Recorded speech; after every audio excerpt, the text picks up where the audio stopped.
Hogeita seigarren eriketa honetan, hemen agertzen da gauza bat interesantea dena, zeuek jakiteko datuak emoten direnean zelan hartu behar diren. Vale? Bueno, dago hegazkin bat, eta beren arteko bidaia egiten dagoela, eta hegazkinetik A eta B iritako begilerroek, hau da, bertotik, abiotik ara eta abiotik bera doazen begilerroek, 25 gradu eta 53 graduko angeluak eratzen dituzte horizontalarekin. Bueno, angeluak beti neurtzen dira ikuslearen begitik. Eta ikusleak kasuetan dago abioian. Vale? Abioen horizontalarekin egiten duen angelua bata da hau, eta bederatzi eta bestea hau, 53. Zer gertatzen da? Abioiarekin, abioiak daraman horizontala eta bengaineko horizontala ere paraleloa direnez, beste angelu hau ere 29 gradukoa izango dela, eta beste hau 53 gradukoa. Bardina direlako.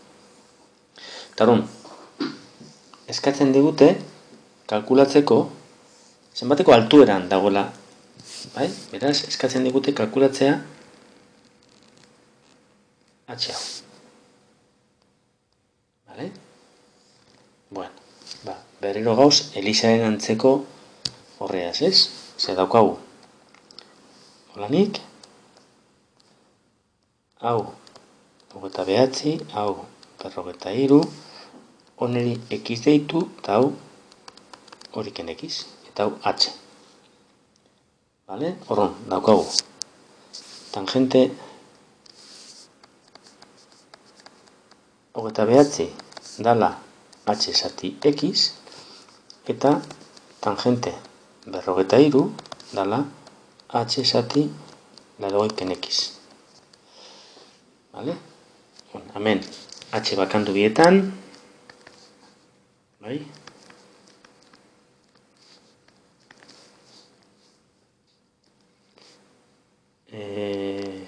Laroiken X bider tangente 53, biak bardindu,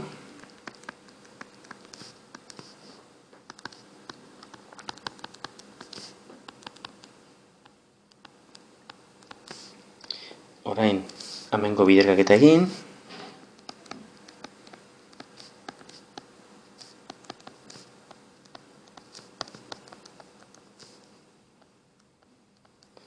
Xak elkartu ezkerraldera,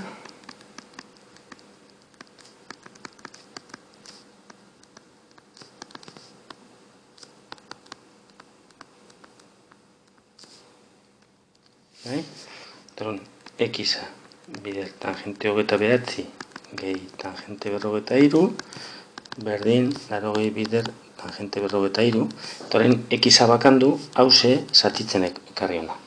Vale?